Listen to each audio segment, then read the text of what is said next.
Guys, and welcome to week one of the assessment for the NUEL. I'm hosting this week and we'll be hosting them going forward. There will most likely be Wednesday nights now around 7 or 8 o'clock. We'll be posting the information on when they'll go live, on the NUEL Facebook and Twitter page. This week I'm joined by fellow NUEL caster of mine, Munch, and a member from ACOG and Birmingham. If you guys just want to introduce yourselves and say what you're here for, starting with you, Munch. Hi there, my name's Munch, obviously. I'm a caster for the NUEL. I will be casting the Group A games with Shad0h as my co-caster for the upcoming season. Can't wait to get started. That's all I've got to say. No, that's perfect. And Rift, if you want to introduce yourself? Yeah, hey, I'm xRIFT. I'm the mid laner for Birmingham in Group B. Great. That's pretty much all I got to say. No, that's perfect. And Zanogra, how to pronounce it? If you want to introduce yourself and tell us how to pronounce that correctly, that would be great. I'm Zanogra, the support for ACOG, and I main Tarek and Lily, so ban those out. Okie dokie. Both thought they well. Straight into the first question, wasting no times. Just want to talk a little bit to you guys about previous experiences in the NUEL and what your mindset is coming into this February tournament that's starting on Sunday. We'll start off with you, Rift. How do you feel you guys are coming into this tournament? How do you is Birmingham feeling confident in themselves? You know, how do you feel you've done in the last split? Anything you've been improving on? Anything you feel confident in yourselves in? I think we feel fairly confident coming into this. Obviously Manchester's a very big threat. They always have been. Last split, I think we could have taken at least one game off Manchester in the finals, but I don't think anyone's really disappointed with how we did. That's pretty much it. We have a roster swap coming into this with our top lane no longer being able to play, so that's obviously shaken things up a little bit, but we're moving on, and we're just currently working to get used to the new roster, get used to having a new player on the team and everything. Okay, that's fair enough. What about in terms of your? Okay, let's go from here. You've said Manchester looks very scary. Obviously Manchester have. I think it's fairly confident at this point to say being the most dominant team in the NUEL in terms of placements and where they've came. So you're saying that you're coming in thinking that they're very strong. Who else are you feeling is quite strong coming into this as a team, and who is Birmingham not too afraid of as well? Well, obviously both Manchester teams are quite scary. We have a kind of rivalry with Manchester Penguins. And also KV, GS are actually they've done very well, and they could be very scary. Not so scary. We're not really too scared of Nottingham. We had quite a good record against them. So fair enough. No, they're not looking. See, some of them lads in Nottingham are my boys, so I've got to vouch for them. I believe in them this season. They've got a new roster in themselves, so don't count them out just yet. Does seem like we have dropped Zanogra from the course. Hopefully we'll get him back soon. But until then, okay, we've gone through there. While we're working on that, what you say that you guys are trying to iron out, obviously having this new roster and trying to adjust to these roster changes. Sorry. What exactly are you doing to do that? Is there any way that you guys have been training in particular, just spamming ranked 5s, or you're concentrating on shot calling and synergy? What have you guys been doing to try and work on that? Well, we only found out about our top laner yesterday, so we did some ranked 5s yesterday with our new jungler. Our jungler's now gone top lane, and he's just trying to get comfortable with champions which are currently strong in top lane, because he's been jungling and mainly doing that in solo queue. So he's now swapped to practicing top laners and just getting to know what's pretty strong right now. Right, fair enough. So he's just trying to adjust to the meta then at the moment. Yeah, pretty much. And we just work, because obviously we've got a new jungler, working on synergy. Fun enough, his name is Synergy between him and the solo lanes in particular. You can kind of leave bot lane to do their own thing. Right, fair enough. That's That's completely fair enough. And as a mid laner and as just a player of League in general, you talked a little bit about how you've got some members trying to adjust to the current meta. How do you feel about the state of the game at the moment at the current meta? Do you like it as a mid laner? Do you not like it? You know, what's positive and what's negative about it? I think it's pretty good at the moment. There's certain champions which need to be fixed. We can kind of no need more to be said about that. Which Casting. champions would you like to be fixed? If you could pick 3 champions to get nerfed for the mid lane right now, who would they be? Well, just exclusively for mid. Casted in blatantly. Probably Kale, but Kale hasn't actually seen that much impact. So I probably wouldn't say Kale. Probably Ziggs as well. And he's back. Sorry, just welcome Zanogra back. How nice to have you back. Nice little trip away there. Riff's just going through how he feels about current meta and champions in there, so we'll get to you when he's finished talking. If you want to carry on, Riff, sorry for interrupting you, bro. Oh, no worries. I would probably say the 3 mid lane champions that I believed should be nerfed would be Castin, Ziggs, and Gragas, I'd say. Those 3. Right. Mainly because Castin has too much mobility for the amount of damage he has, as well as that annoying silence. Gragas is just insanely tanky and incredibly annoying. And ridiculously good burst. Yeah, with also having like 20% damage reduction. It's a bit absurd. And then Ziggs with his ability to stall a game for like an hour. So that kind of doesn't need too much more said about that. Right. Okay, that's fair enough. I've nothing. No surprises there with the champions that you picked, so I'm happy with that. And obviously, Zanogra, if we go back to you, you have lost your little nameplate thing. If you want to put that back there, but while you were disconnected, then yeah, no problem. Obviously, you're a member of ACOG, and ACOG were a very dominant team. They were up there with Manchester. They got a little bit of a rivalry with Manchester. Then there's a bit of a dramatic, not a full, but this disappearance of ACOG, and we didn't hear much of you from the NUEL. But there was efcog, who was, I believe it was the second team of Aberystwyth, right? And they worked their way up, and obviously they have got into the Super 8 this season, and now you've got some members of the previous ACOG in that team. How are you guys feeling about this new team, and what sort of mindset are you coming into this new tournament as a new team but having previous experience against these teams in the Super 8? Well, first off, starting with the qualification thing, I don't know how we actually got back into the Super 8, but no one from efcog is in the current team. At least no one I know. I don't think anyone was from the efcog team. Your microphone has gone a little bit quiet. Obviously, you did say that it would go quiet at times. It has just randomly gone quiet now. I think we've got you back. If you want to try speaking again. Let me try and fix this. Hang on. Yeah, that's volume fine now. at the moment. Yeah. Right. If it does it again, tell me. Yeah, we will. I know this is an issue with this laptop. Right. But yeah, that was the first thing I wanted to say, because I know members on the team, when they said in the what was it that was posted, the power rankings, it said in there that we were basically the efcog team, and we're not. We're the old ACOG team.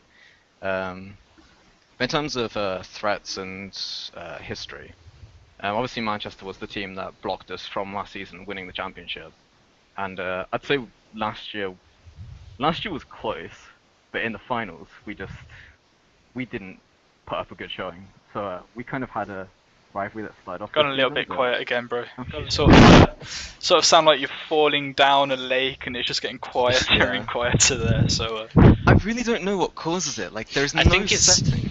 I think it's maybe adjusting its volume to the volume of your voice. So then when you laughed into the mic, and that immediately brought the volume back. So I don't know. Yeah, just try and shout at the top of your voice at all times.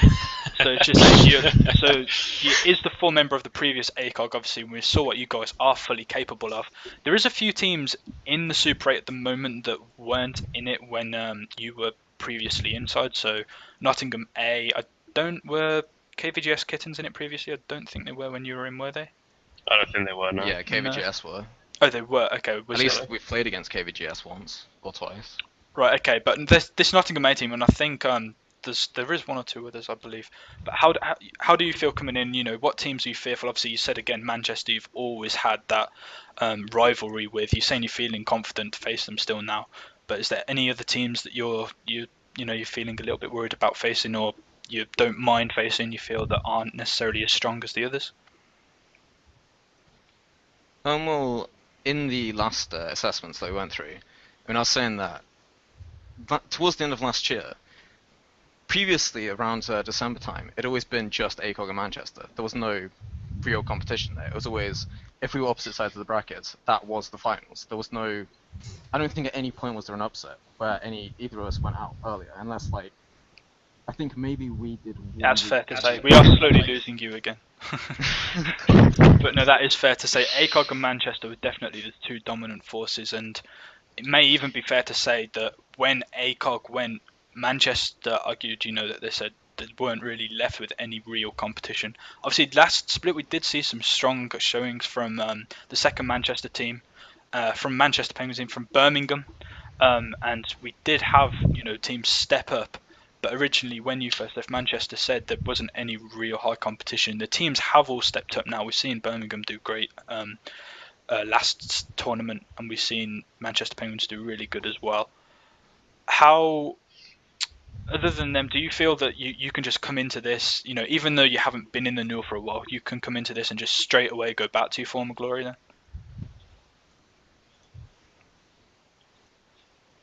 I think I'm not going to make any grand claims that we're going to come back in and roll it, because I think given the level that the competition has reached now, it would be a pretty bold claim. I mean, you have some very established teams. Your microphone. What I was saying was that. So yeah, if you want to carry on, Zanogra, Riff's just sort of breathing into his microphone, forcing his face onto the screen. So. Yeah, I can hear that. Yeah, towards the end of last year, there was some new competition that was coming up, and particularly in Imperial and Birmingham. They're probably the two teams that I don't know if Imperial rather is still in the Super 8, but obviously Birmingham is. They're in our group, and that's going to be I think that's going to be a big decisive point for us, because if we can beat Birmingham, I think we'd feel more confident, because then at least we know that we have a shot at being back relatively where we were before, where we're competitors to Manchester, and I'm not saying that the rest of the competition isn't good, but at least we're on an even footing or slightly above them, and therefore we have a chance at going for the finals. But I'm not going to make any grand claims, because we actually have no clue where we're going to start now. We know that our bot lane is now better, and we know that before we already were the best bot lane in NUEL. That isn't really a grand claim to make. We never really lost bot lane, so that was just like, everyone knew that our bot lane was the strongest part, so people just tried to shut us down. Fair enough. We still have Ped, but he's moved position to top lane, which is where he wanted to be. So I'm hoping that will work out better as well, because we used to have issues with our top lanes not being necessarily too reliable. Like, I'm not saying they were bad, but it's just their results were inconsistent.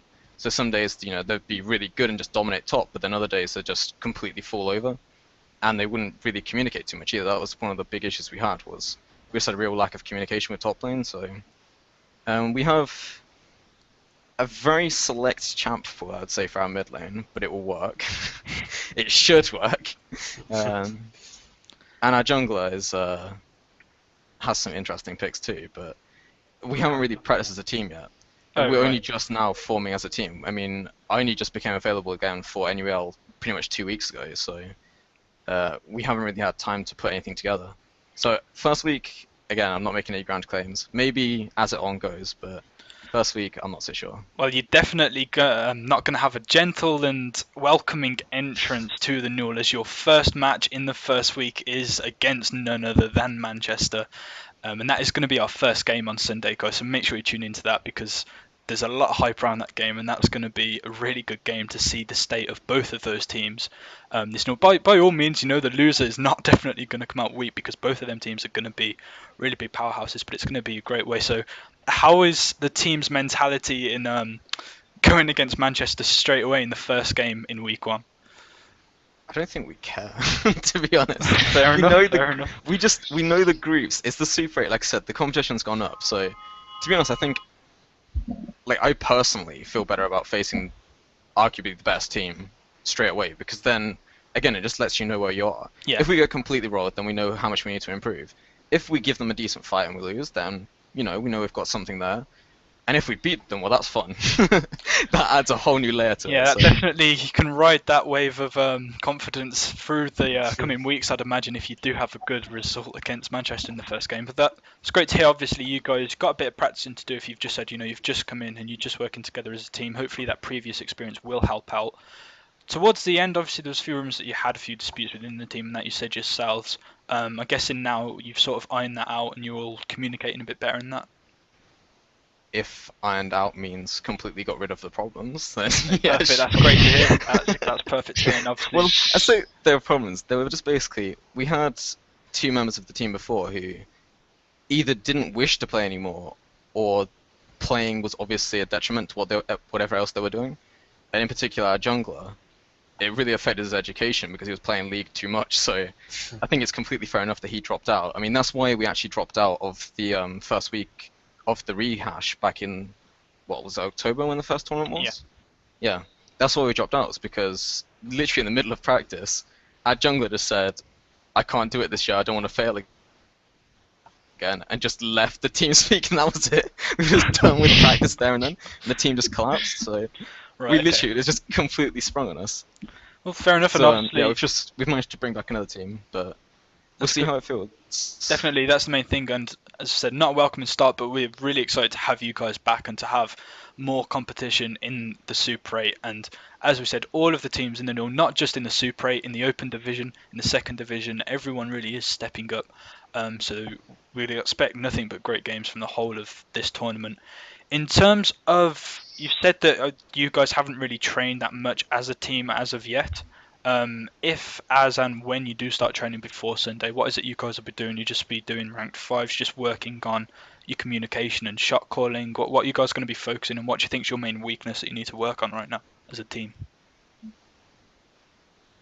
Well, I guess just communicate. I mean, whenever you talk about teamwork, communication is always the biggest thing. So we just work on, keeping people talking about, is there an issue here? Can we collapse on this? Can we gank here? Can we, just looking for objectives, seeing what we can do in the game. That's really the main thing you have to focus on as a team. But it's kind of unlikely we're going to get any practice in, but we are used to that as a team. I mean, everyone knew back in the last year of the NUEL as well.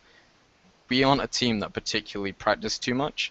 It wasn't because we're cocky or that we didn't want to. It's just literally we didn't have the crossover in timetables. I mean, most people in the team are either doing a lot of things at nights, either they're fresh as they're going out, or they're third years like myself, and now I've got this work and other lectures to go to. So it's just a case of scheduling it. Yeah, just trying to fit in practice around that. Completely understandable. We'll have a little bit of group discussion. We spoke briefly to Rift about it, but I'm okay with this. All of us talking about as a group about this now. The current meta of the game. In the latest patch, and this tanky top lane, arguably the fall of the assassin sort of mid, although they are starting to come back a little bit. These dominant lanes we're seeing bottom with Jinx and Lucian, Anniesports and that. How do you guys feel in ACOG and obviously Birmingham as well? Munch, obviously we cast games week in, week out, we practice casting, we play Joker ourselves. How do you guys feel about the current meta? Do you think it fits to your team's positives, or are your members starting to have to adjust to try and fit into the meta? I'll start off with you, Zanogra, since Rift already spoke about it, but we will go through everyone after. Well, I can't speak too much for my teammates. Obviously, fair enough. As a main support, I'm a main support myself. How do you feel about the current meta and the current state for a support? Well, personally, I love it because it's working incredibly well for me, and particularly in solo queue. It's actually ridiculous how good some of the supports are right now, particularly Leona and Thresh.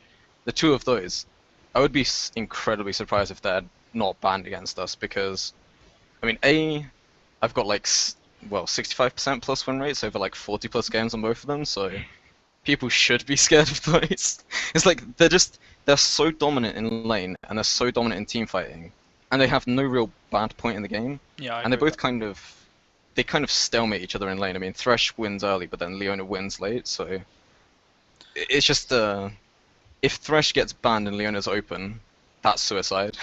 And if Leona's banned and Thresh is open, that's also suicide, so you either gotta take one, ban one, or ban both, because trust me, I won't show any mercy with them. Well, there you go. It's not showing off if you can back it up, guys. And with that win ratio, obviously, you know what you're talking about there. Rift, we spoke to you a little bit before, but a bit of a chance now to go a bit more in depth about it. As a mid laner, how do you feel about the current state of the game? Obviously, the fall of the assassins at the start. You know, with these AP burst mages are coming back out really strong. The LeBlancs, Syndra. We've seen a lot of Akali's lately as well. Katarinas.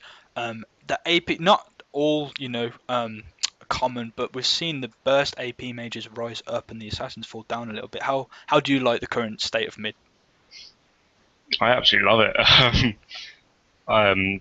Katarina and LeBlanc are like two champions I've always enjoyed playing, but they've never really been perfectly viable, especially versus like back before Zed was nerfed. Like the old meta used to shut out, especially champions like Katarina, which have a very weak laning phase, especially against a champion like Ari that would just poke her out in lane. But now that these champions are starting to become more viable, I'm starting to really enjoy playing a wider champion pool. I know last split, my team pretty much forced me to only play Nidalee. Not forced, but I pretty much only played Nidalee. I think I played one game which wasn't Nidalee. So I'm going to enjoy not playing Nidalee for once. Well, I guess the Nidalee could still come out at any point. She's still very viable, if you've got that skill on her. What about, obviously as a mid laner, even as a support with the Synergy bot, but as a mid laner more, the jungle changes will affect you as well, because obviously mid lane's a lane that's focused very hard on with the jungle. How do you feel a lot safer now with like the trinkets and that, or because of the current state of the junglers, people going very CC heavy? You see a lot of the strange junglers coming out now, like Gragas and that as well, which I personally don't like, but that's something we can talk about a bit later. How do you feel? Do you think the changes to jungle affect the way that you've played mid lane at all? Yeah, definitely. I rarely move away from my tower if Evelyn's open. I really despise that champion to the bottom of my heart. Yeah, I'll back you up on that one as well. If Evelyn isn't banned in solo queue, then god damn it, I'm mad. Especially with the changes to pink wards now as well. Any champion with stealth right now is. Me and Munch actually casted a game yesterday with a jungle Twitch who went like 11-0 just because of stealth. This is a diamond level game as well. Yeah. He absolutely dominated, like completely trounced. That's something else we could talk about. Obviously, so the jungle definitely Evelyn and all the stealth assassins. So the vision changes. Zanogra, how do you feel as a support? Obviously, before main supports pretty much were the vision control and that, but the changes to pink ward, the changes with the trinkets and that, do you like or dislike the current vision changes? I like it because it means that supports now can buy other things, and that's a great thing because it just means that there's more versatility and more playability to supports now. You're not just a AD babysit, you can also be a really hard engager and real frontline, and you can also be a real damage burst cast with things like Annie, Zyra, even Fiddle to some extent, though not so much after his nerfs. But like, it's also really annoying because if you like previously, if you could get a Sightstone, you'd get a Sightstone and then a whole stack of wards on top of it. So then if there was a Baron, dance going on, you could really stay around there for ages with 10 to possibly even 15 wards at a time, and you would just always be able to keep vision in that area. But now, if they just have one pink ward, it lasts forever, obviously, until it's at least killed. And they also have the dominance over the Barons if they're blue side.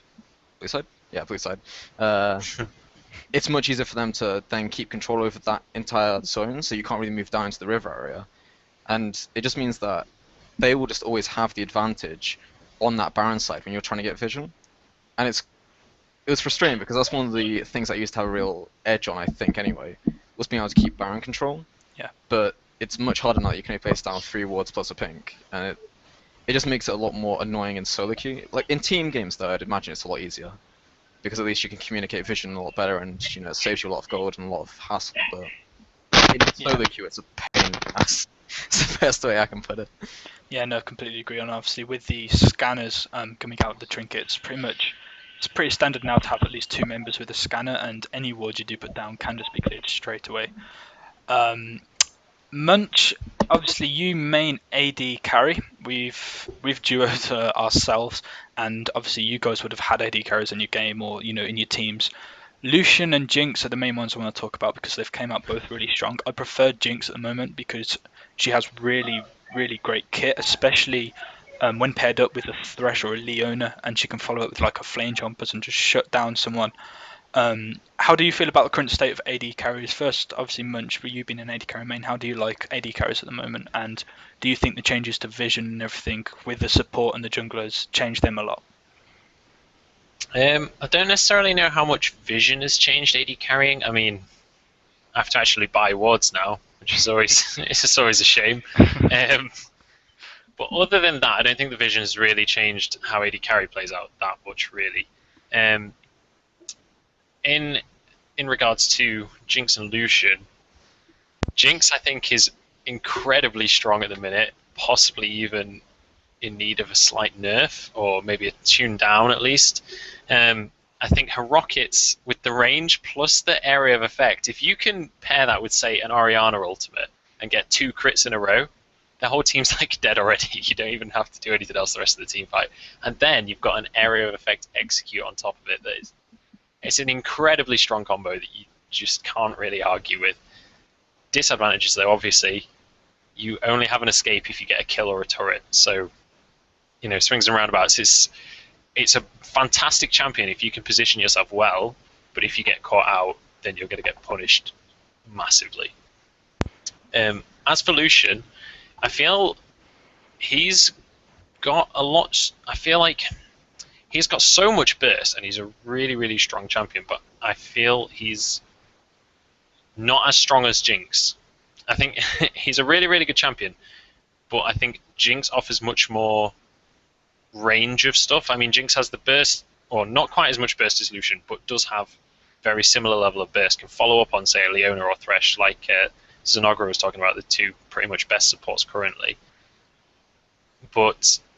And also has more sustained damage than Lucian, so I feel like Lucian's kind of the pick I would go for when Jinx was banned. Right, fair enough. No, pretty much agree with that.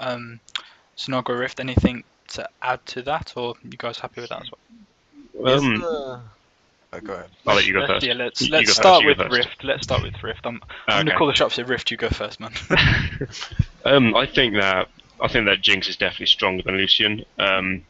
However, Lucian's also a very strong pick against. I know top lane Nasus is very strong right now, but the ability just to remove with her or to kite is far better on Lucian. So Lucian's more of a safe pick than Jinx, but Jinx definitely has more range, which actually can't just make her very safe. But Lucian has the ability to kite and the ability to get away from champions like the Necturne or other top laners or mid laners that could dive onto her.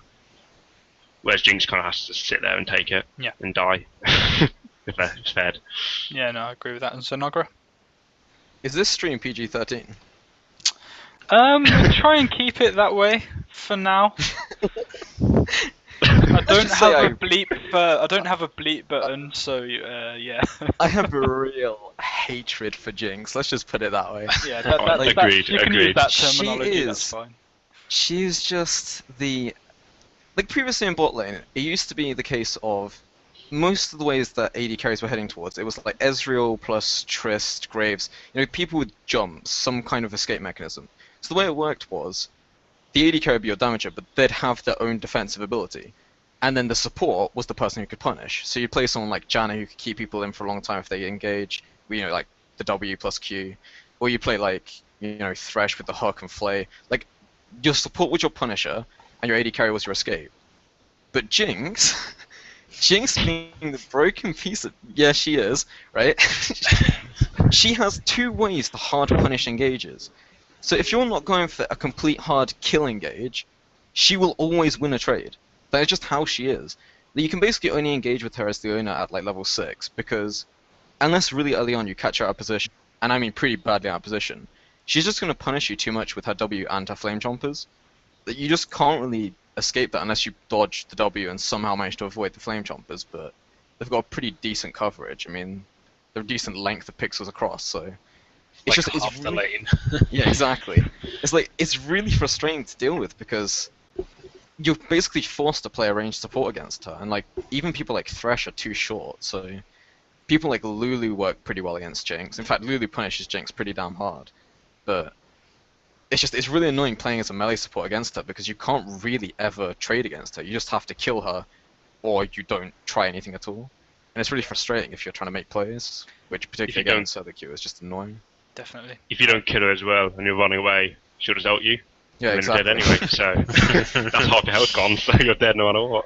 Yeah, I can't really argue with that. I think the last role really to talk about is the top lane, and obviously, to me, the top lane's starting to get a bit stale now because it's literally about 4 champions that you just see over and over again.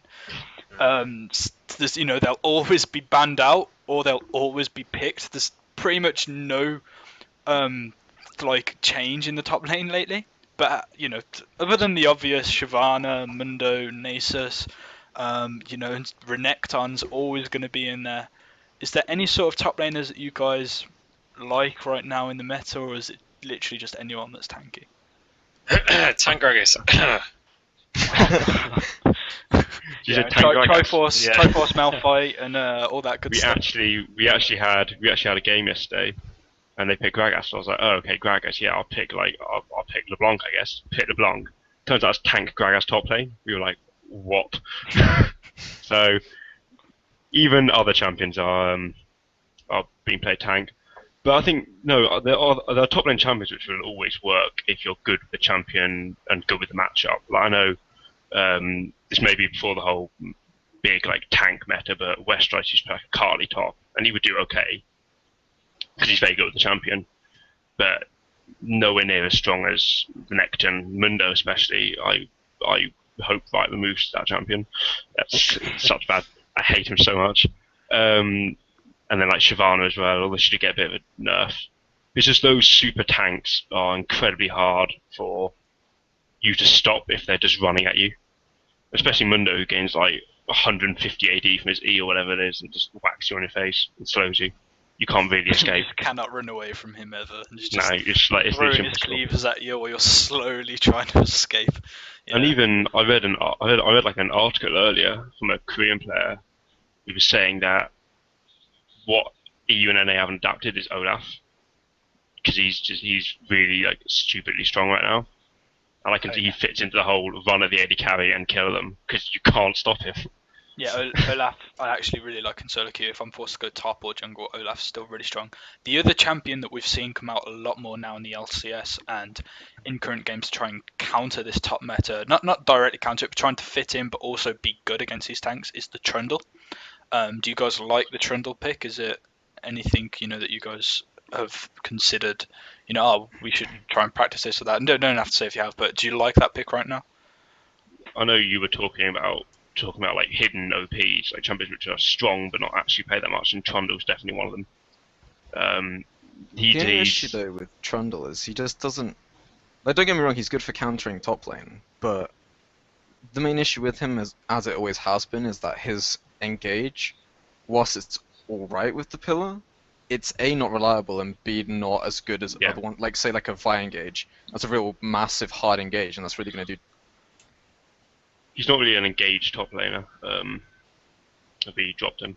Yeah, I think possibly dropped him. Damage, but a Trundle engage is more happenstance and really less reliable. That's just the issue with him, really. Yeah. Carry on, Rory.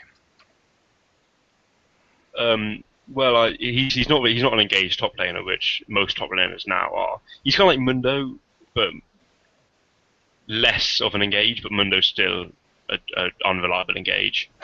I think at the moment, like people who have engages like Vi are typically like the strongest kinds of engage. But then you have someone like Trundle who ults tank, which reduces his defenses so the AD carry can finally kill him. and gets super tanky and does the other job of running at the AD carry or the mid lane or whatever. Yeah. And one jungler that was mentioned by Zanogra there is Vi. I pretty much exclusively play Vi or Kha'Zix in the jungle at the moment in solo queue because of their potential to carry. Dude, it's free elo right now. Them champions are so easy to carry with. And I want to touch on them too briefly. I want to touch on them too briefly. What are your guys' thoughts on the state of these carry junglers now, Vi and Kha'Zix being the main two? If I'm first pick, I ban them so quick. Every game ban Kha'Zix, at least. And Vi.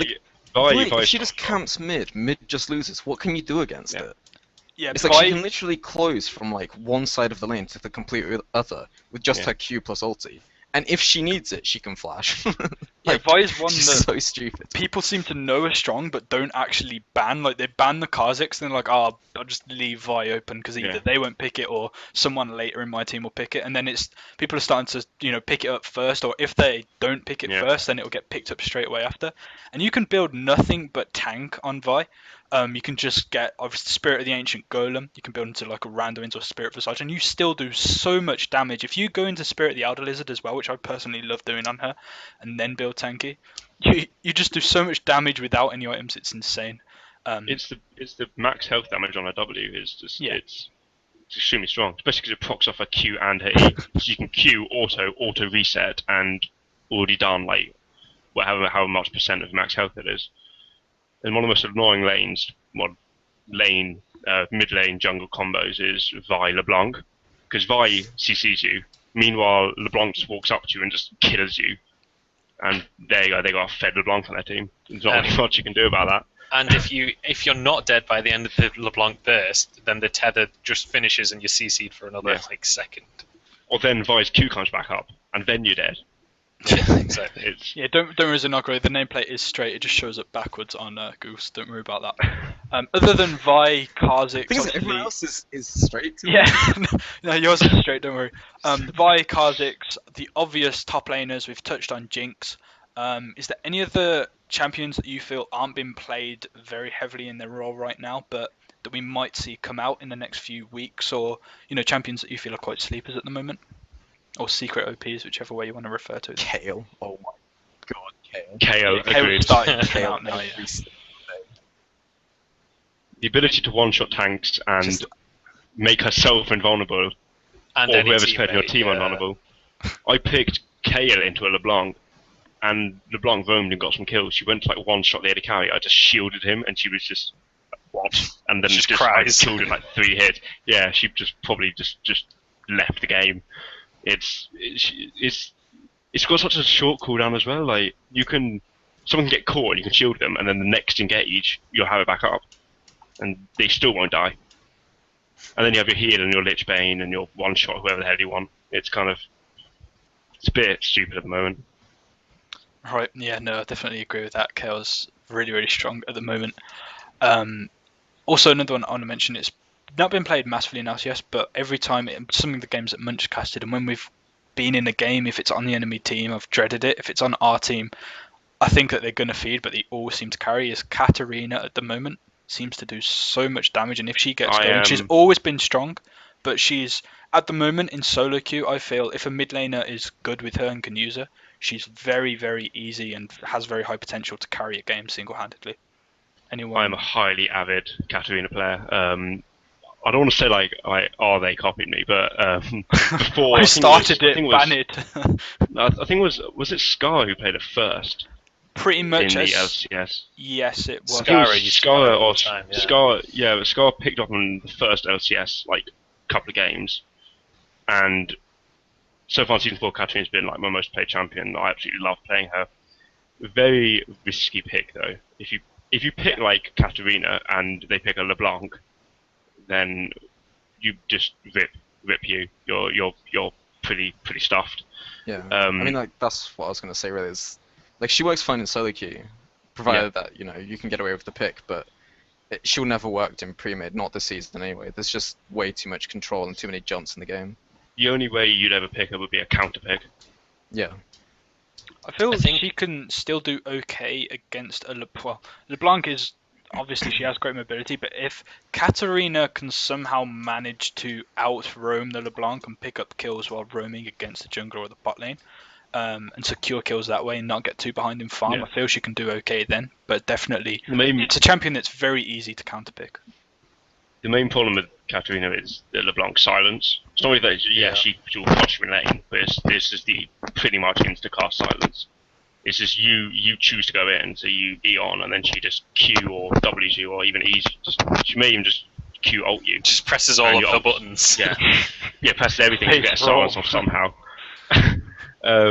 So she's quite easy to deny, but often if you have something on your team which can do damage to someone, so let's say someone gets like caught out and it's quite kind of low, and you get onto them, you can win a team fight in under a second with your resets. Yeah. And the thing was that LCS game, where Shifter played her, and I don't think he's been doing particularly well on her, but there were just one or two team fights that he managed to get onto someone, and it made the team fight a bit messy. If that makes sense. That was a bit like, oh, who's actually going to win this one now?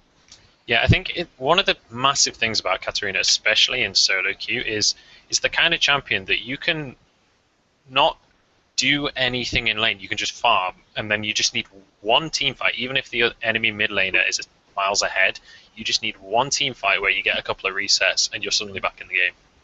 Yeah. Yeah. I guess that's she's true very of much any assassin. Yeah. I True. guess, yeah. Especially I pre Olaf of the I before they ruined her. She was very much about like you could be doing nothing, but as long as you hit like one or two good charms and essentially one shot the AD carry with only a DFG. She was very much a scary pick, and then they completely ruined her, and now she's kind of useless. Yeah, I still know there's a few mid laners in the Super 8 that like playing her. I wouldn't say, just in case they don't want to. But she's my most played champion in season 3. yeah, she's one of and my they- favorite and they mid ruined her. laners as well when I played it. So it was definitely sad to see her go. Yeah. How do you feel about Syndra right now? Do you like Syndra, but do you not like playing Syndra? Syndra's always been very strong, but never really picked, and they've never really nerfed or buffed her. I know. I can't remember. There was one team who especially liked playing her last split, and she's never really been nerfed or buffed. She's just been left, and That was I don't really know about Syndra. that was the old Nip or Lemondox lineup with Bjergsen, I think. But Yeah. obviously, I think one of the reasons that she's not seen so much is because she is mechanically a lot harder to master than traditional mid laners. Yeah. So for people to unlock her full potential, it takes quite a lot of games with her and learning her actual mechanics. Other than that, I think we've gone over most of the actual OP champions that we think at the moment, and obviously. We sort of can guess what we're going to get in terms of ban phases and pick phases for the teams in the Super 8.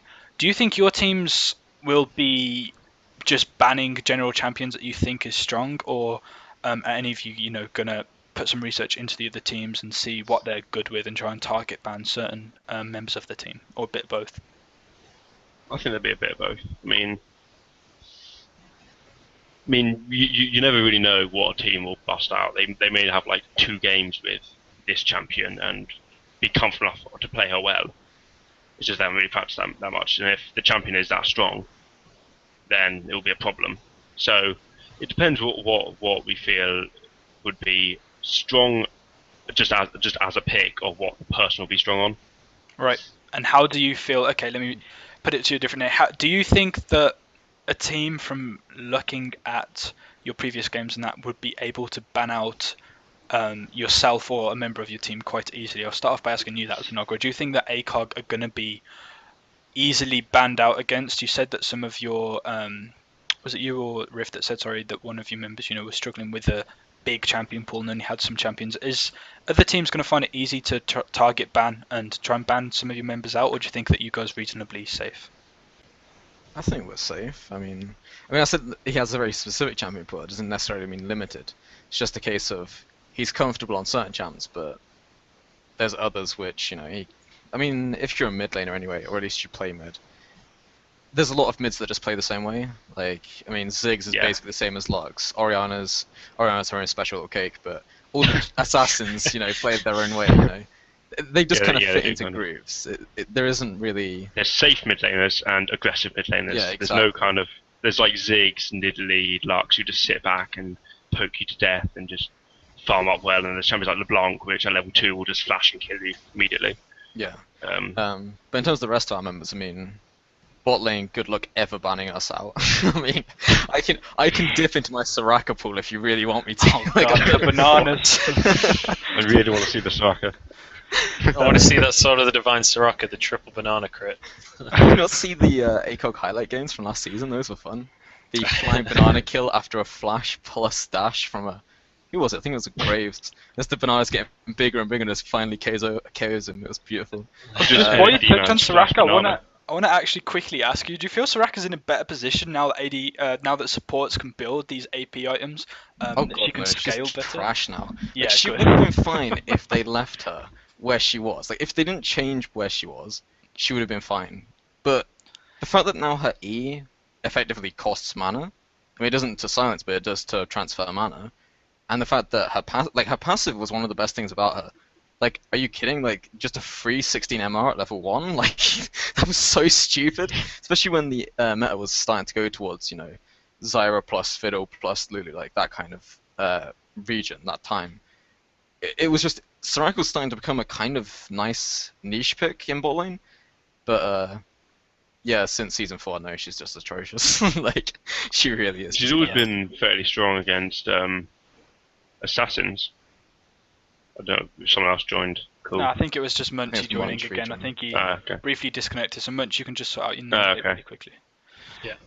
She's always been fairly strong. Like I remember hearing that the big two supports that would counter back when Zed was extremely strong were like Lulu, obviously because of the ult, and Soraka to an extent because the assassin would go in and you just silence them.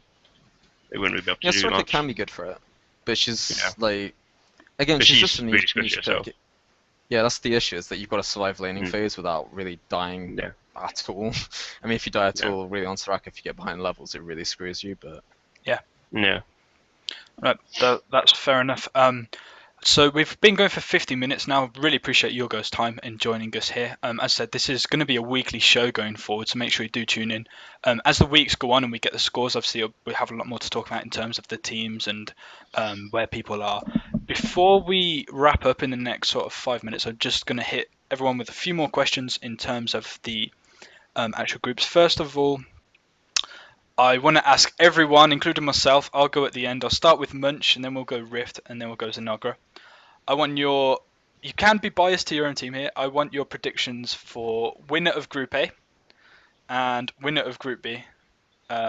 Munch, you go first. I don't know. I don't want to hurt any feelings. This is a loaded question. Oh no, they can be very close. On there could be like one game deciding it all, and then everyone's really good. But whether it comes down to the skin of their teeth or not, you can say two teams if you think not. But who do you think is going to come out on top on Group A, and who do you think is going to come out on top in Group B? In my experience of the NUEL, I've got to say Manchester for Group A because, as much as I've seen of the NUEL, Manchester have been on top, and I haven't actually seen ACOG play yet. So I'm very interested to see how ACOG do. But also, in fact, all four teams in Group A are going to be really good. So, I mean, for all I know, Manchester haven't played in weeks, and everyone else has been practicing hard. So I don't know. And Group B? Group B, I'm not sure. Don't let me down, bro. Group B, I'm probably going to say Birmingham, I reckon. You kiss ass. No, that's obviously Birmingham coming out on top of the group. That's completely fair prediction there. Rift, you want to go next? You have to remind me who's in Group A and who's in Group B, because I've kind of forgotten, or vague teams. I know obviously that Manchester and ACOG in Group A,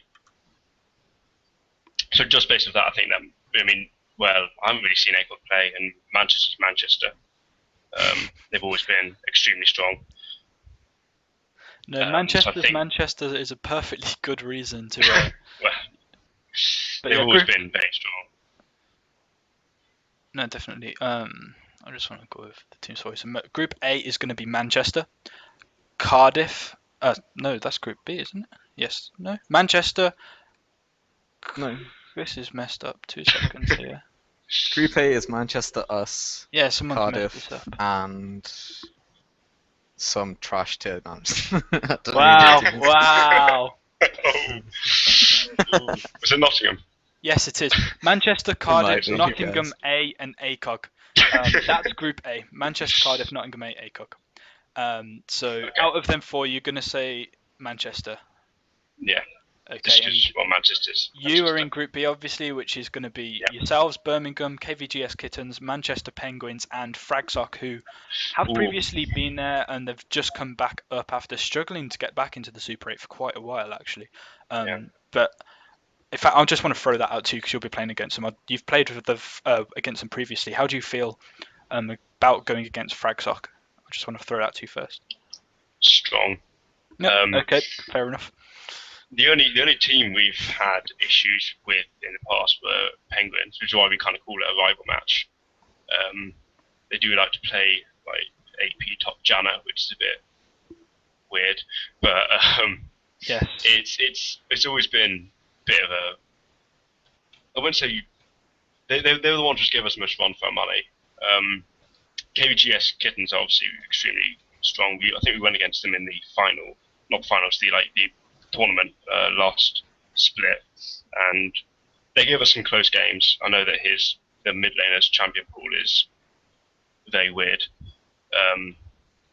Champions that he likes to play, which aren't necessarily the best, but I think that the only team which will give us issues, if you even call them issues, like give us close games, would be Penguins. So you're going to take yourself for Group B? Yeah. So that's another Manchester Birmingham then, okay. And Zanogra, your thoughts on Group A and Group B? Group A, I've just got to say us. Like, it's not a cockiness thing. It's just a case of if you don't believe in yourself to win the whole thing, what's the point in trying? Yeah. Fair so enough. I've got to say us, and I'm hopeful, but we'll see. We shall definitely see. And Group B? Group B. Birmingham, Kittens, Penguins, and Fragsock. See, like, my heart kind of wants to say Fragsock because they're a long-standing kind of friend team. Like, we've had fun against them in the past, and they were really good. I mean, when the end of last season, I believe it was, as in season 2, so last year. Towards the end of last year, they were starting to really, pick up pace. They weren't exactly bad at any point, but they were kind of like mid-tier. They might get knocked out 1 week early, but then the next week they'd make it to like the semis, and they'd really give either us or Manchester a run for their money. So it was really a case of they were up and coming, but I don't think they ever quite got to show that they're, true light. So I'm gonna root for Fragsock just because it's an old time thing, but that's my heart. That's what my heart says. But in terms of what I believe, Fragsock, that's fine. But in terms of what I believe, Birmingham. Oh god. Okay, fair enough. After that long speech. Yeah. Just summarise it with Birmingham. Group A for me is a very close group, closer than Group B. I think Group B still have great teams in, but I think the not talent level, the level of just scaling Group A is a lot closer together in all 4 teams. I feel ACOG and Manchester, depending on you guys play, I really feel that first game and this first week is going to give us a really good insight to like the future of this tournament. And obviously we will be streaming all of ACOG's games on Sunday, so we will be following ACOG closely, and we're all curious to see how you guys will do. No pressure. And I feel that obviously they've got to be the 2 favourites, Manchester, ACOG. I'd love to say, as I said, I've had friends in the Nottingham team. I'd love to say, Nottingham, they go, but they really need to step up their game if they're going to be anywhere near contenders. I know they're trying their best and they're stepping up, but honestly, I'd have to say Manchester based on what I've seen, but I would not be surprised at all if ACOG do really, really well in the first week and become serious competitors in that group. Group B for me, I'd just have to comfortably say Birmingham. That's not just because I'm from Birmingham either. That's just because they did really well last split. If not, I'm actually gonna go towards possibly KVGS because I thought KVGS played really, really well last split. And I know that they are a good team. Fragsock, they're very unpredictable. If they do well, again, a little bit like ACOG, but because they're not quite the same team, a little bit more unpredictable. If Fragsock do well, I can see them being, quite competitors as well. But I'm going to go Birmingham and Manchester as well. But as I said, because of the closeness in the skill in all of the groups, it's going to be a really great tournament. We cannot wait to see both of you guys. Will be following Birmingham on stream 2, which is going to be Twitch/NUEL2, which is over here. And ACOG, you'll be on stream 1 with me and Munch casting. And you have a Sigilus and Sodic casting stream 2. We cannot wait to see you guys in the NUEL. Really, really looking forward to it. Any last words that you want to say to everyone, and any last thoughts going into the start of this tournament? Even if it's just trashed and to get people scared of you, whatever you want to say. I'd say raise your blue bears. Fair enough. Seems to be a Twitch chat favourite, that one. So, and Zanogra, anything you want to say just to finish off? No, not really. Just a case of Manchester better prepare themselves.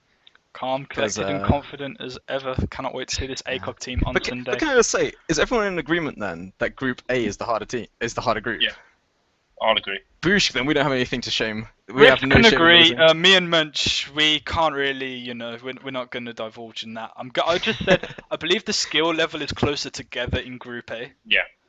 You can take that how you want. AKA it's better.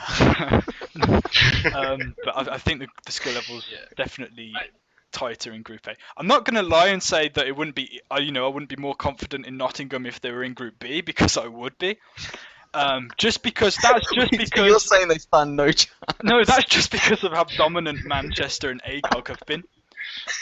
But honestly, I think that actually makes them improve more because they've got Manchester and ACOG there. All the teams in Group A are going to have to step up their game, and it's going to make them improve faster. So I actually think it's balanced. Munch, anything you want to say? Obviously, me and you will be casting stream 1 on Sunday at 7 PM. Is anything you want to say to everyone before we leave? Get excited. I think it's going to be incredible. I think the stream is going to be amazing as well. We've been putting a lot of work in, so hopefully the stream should be really, really good quality. And also, it's going to be swapping between Group A and Group B, so you are going to be able to see all of the teams in the Super 8. Yeah, we're going to be swapping teams each week that we will be focusing on. Group B will be on stream 1 next week. Group A will be on stream 2. And we have all been working really hard behind the works, not just the casters. We're the ones that get, we get shown our faces, our voices, but there's so many admins and web developers and that out there. Josh, Ian been working their butts off for months and months. Charvy, Tom, everyone's been working so hard. So make sure you tune in, guys. We've put a lot of work into it, and we've got, some really great things coming up that will be, you guys will be seeing in the future. So really great to hear from that. Thank you for joining me, everyone. Really great to speak to you. Good luck, Birmingham on Sunday. Good luck yourselves, ACOG. Can't wait for that first game. Manchester versus ACOG, 7 o'clock. Make sure you're there. And other than that, thank you for tuning in, and see you next week. Do make sure as well that you follow the NUEL on Twitter. We are going to start posting much, much more regularly now. There's going to be a lot of content pumped out through Twitter, through Facebook. There's going to be loads and loads of stuff coming out. The NUEL on Twitter, the NUEL on Facebook. Munch, you are at Munchables on Twitter. I am at Shad0h lol. I'm actually at Munchables lol. Munchables lol. Okay, sorry about that. I don't know who at Munchables is. I messaged them and asked for the tag, but they just said no, so sad times. That's great. But other than that, guys, thank you for tuning in. ACOG and Birmingham again. Best of luck to you guys teams, and we'll see you hopefully on Sunday, everyone.